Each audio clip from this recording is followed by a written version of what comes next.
Hello, Star Wars unboxing fans. Welcome to another episode of Darth Tuba's Star Wars unboxing show. I'm your host, Darth Tuba, and I'm here with some kind of follow-up merchandise from a recent trip to Batuu, to Galaxy's Edge. And this is, we have a couple of unique items from Galaxy's Edge that I'm going to share with you in a few minutes. But before I do that, I do want to quickly just say like, subscribe, hit the notification button, all those things. They do matter a lot for us YouTubers, even though I'm still dealing with my post-COVID cough. Forgive me for a few of those that come out. And I am not trying to make my channel be the biggest thing ever out there, but I am trying to get it spread out to as many people who would want to be interested in sharing my love of Star Wars and Star Wars collecting. So please hit that like and notification button, and also check me out on Instagram and Twitter as I post some content from there at Darth Tuba. Darth Tuba is some Star Wars unboxing page on Facebook. And check out the War of the Stars, a Star Wars podcast, wherever podcasts are dropped, where I co-host with John Mark Tolley. And it's a fantastic thing. We're taking a whole look at each episode of the Book of Boba Fett as they come out. Spoiler alert, I'm loving it so far, but we'll see what happens. So, what do we got? So, a couple of items that we were able to pick up on our last visit. We did go during the holidays, so the Life Day excitement was still pretty cool. And one of the key items that I was really excited to get was this really interesting and cool kind of officially licensed Life Day orb. So if I turn it on here, there we go. Kind of a cool thing. Of all of the different types of orbs I've found, this is probably, in my opinion, the nicest, all right, in terms of like really well lit. It's kind of got the official battery pack. It's not something that you kind of have to put together yourself, so it works out really well. The only complaint I have about it is very simple, and that is that the Life Day orb originally did not come with a base, and this doesn't give you the option of losing the base. It's probably where they hold the batteries, so it makes sense. I understand it. So, you know, when you're holding your Life Day orb, you have to hide the base when you're doing it. So, really cool. I had literally just put all of my holiday stuff away, but I kept this out just to hold on to it. Obviously, be something I'll put out there for the holidays.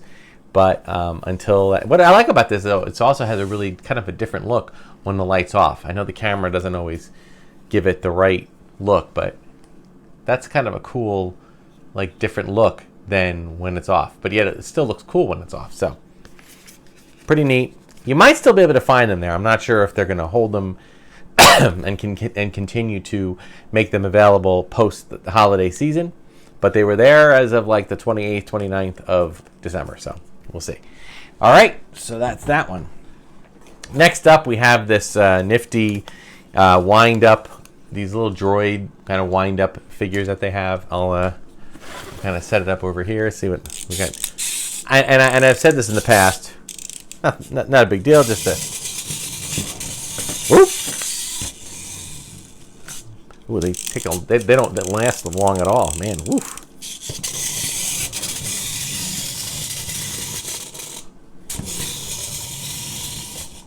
So obviously it looks suspiciously like Chopper, but a different paint scheme. Okay, it's C14B. I don't know if this droid exists somewhere else in the Star Wars universe.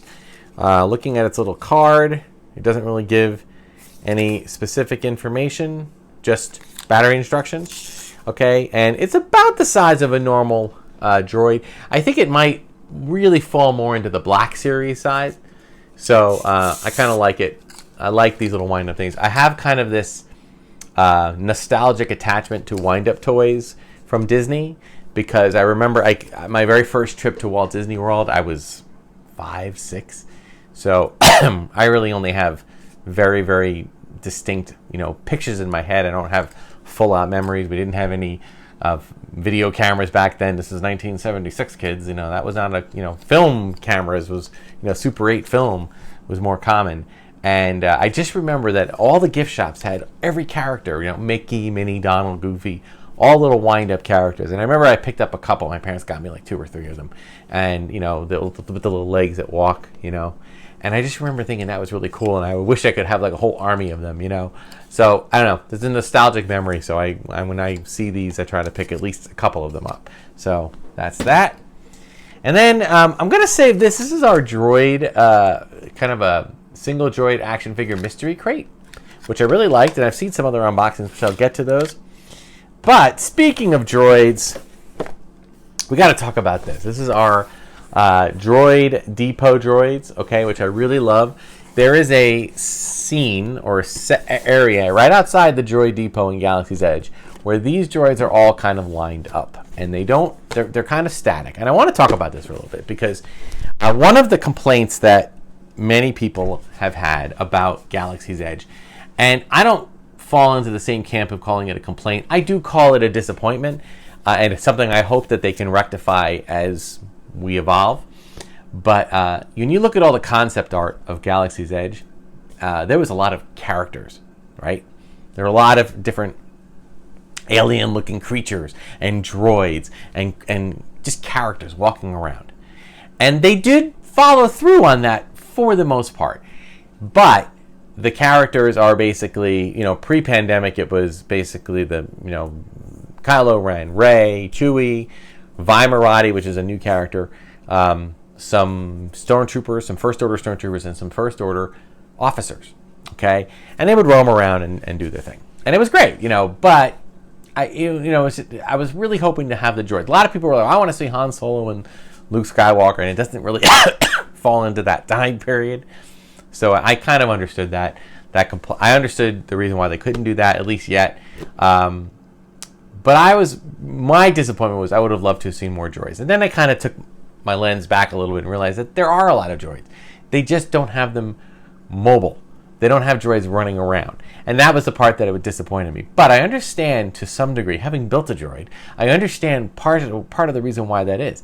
Having droids around, moving around, will instantly invite huge crowds to gather around them. And it's really hard to maintain that, yet you would have to have it, because it's not just a droid, it's the droid handler, and it's the droid operator.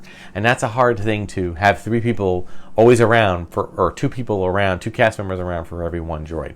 So to kind of make up for that, there are droids and pieces of droids and parts of droids all over the place in Galaxy's Edge. They are over, when you buy a Coke, there is a droid at the vending cart. When you go over to this one area to sit outside the bathroom, there's droids getting oil baths and all these other things. There are pieces of droids. There's a droid grill. There's a droid lampshade. I mean, there's so many droids. But here is where we have a really cool thing with these 5 droids just kind of lined up. And you can go with your phone with the Disney Play app or the Galactic data pad and actually hack the droids and have the dome spin around and everything. So it's kind of cool. I really wish they could move, but I hope that and I know that Galaxy's Edge has started in the West Coast has started having R2-D2 go around and start moving around. And I know the East Coast one has done that from time to time. So I'm hoping that they do. But I do love these droids, and now of course the names of them are going to escape me. First off, we've got R1J1, which if it looks familiar, if you've watched previous episodes, this is one of my favorite droids but for some reason I had one from Power of the Force release years ago, or Saga Collection release years ago. I couldn't find it. I couldn't locate it. It's somewhere, but I couldn't find it. So I actually ended up buying it again, and now I have 2. Now I have 3.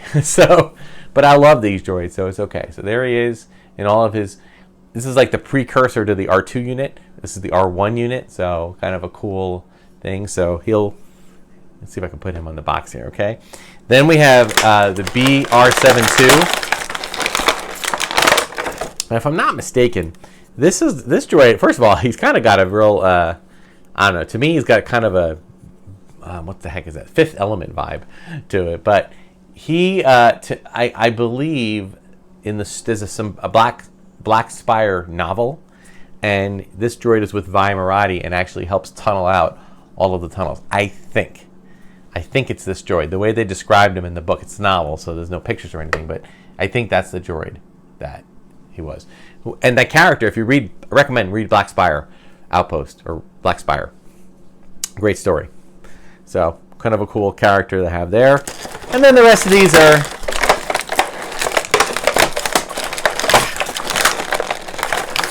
coming. You know what? To save time here, hang on. Let me get them all out of here.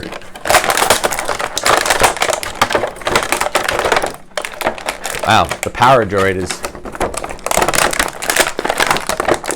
Okay, power droid, come on.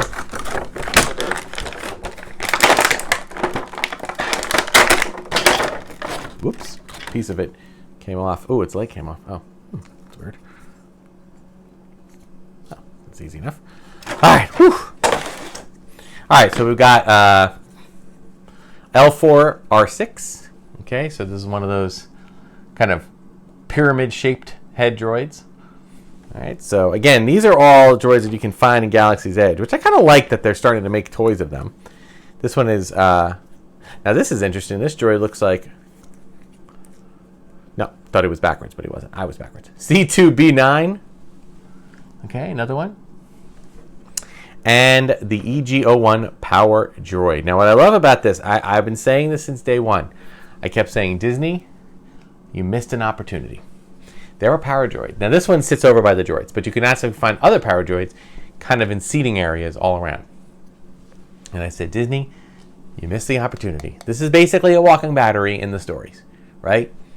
Put a USB hookup, or at least an outlet.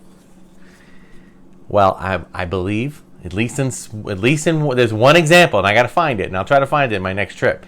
There's at least one example of a power droid that has a USB plug-in, or at least an outlet plug-in. I was ecstatic to hear that.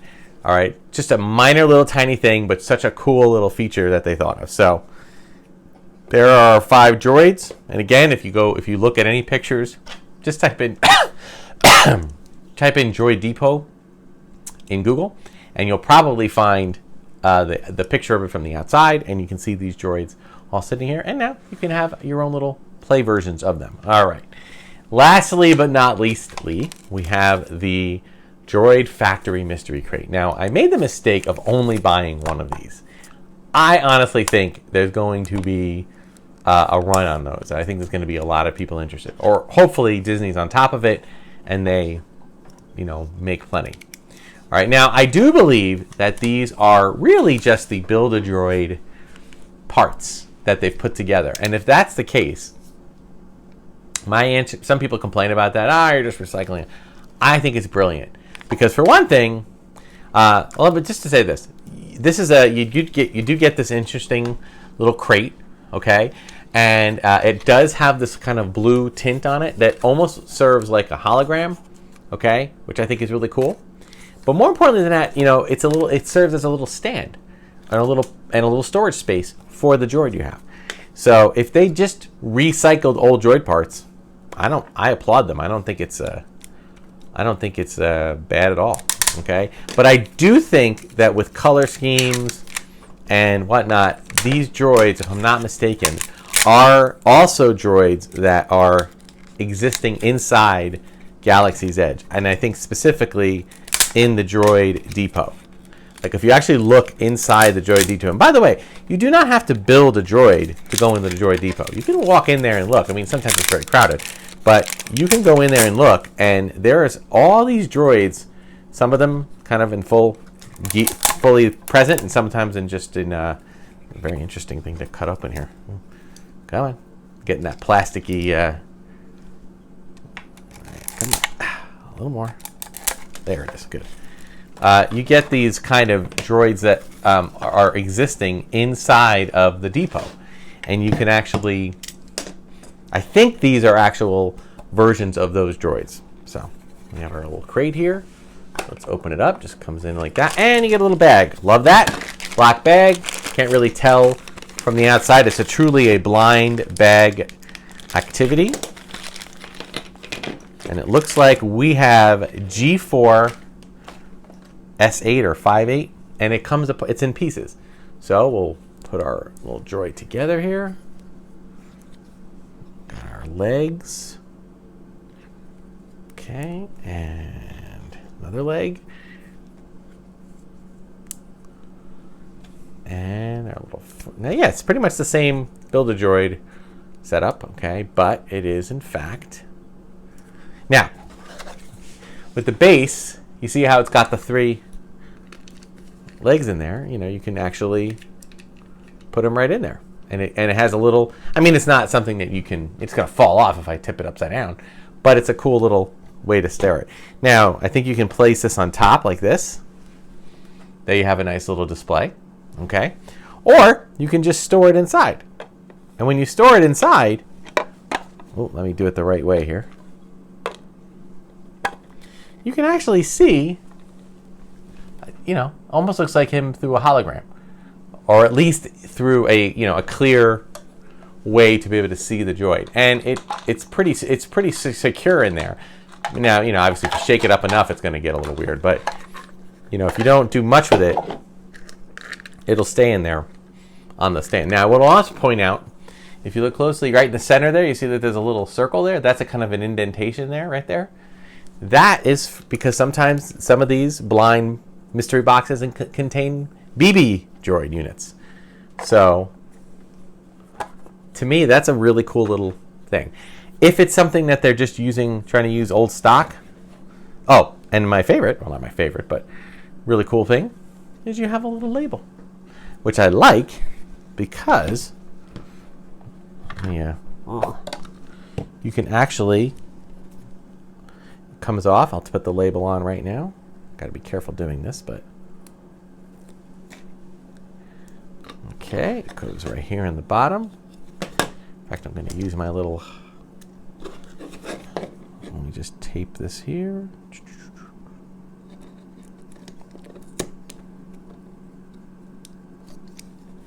There you go. So here it is. Okay, there's his label. There you go. And you can tell you have little locking mechanisms here, so you can actually connect multiple ones. So I'll probably pick up a few more of these if they're still available the next visit. I am planning a trip very soon. So I guess today has been, with the exception of the Life Day orb, today has been a day about droids. We've got these kind of droids, we've got these kind of droids, mystery droids, droid packs. Pretty cool stuff. All right, so I think that'll do it for today. Make sure you, again, like, subscribe, hit the notification button, all that other wonderful stuff, okay? Thank you so much for watching. Again, check out my podcast, War of the Stars, a Star Wars podcast, which you can find wherever podcasts are dropped, but we do record live on StreamYard, usually Thursday nights, around 9:30 Eastern Standard Time. Thank you so much for watching, guys. Until next time, may the toys and the Force be with you.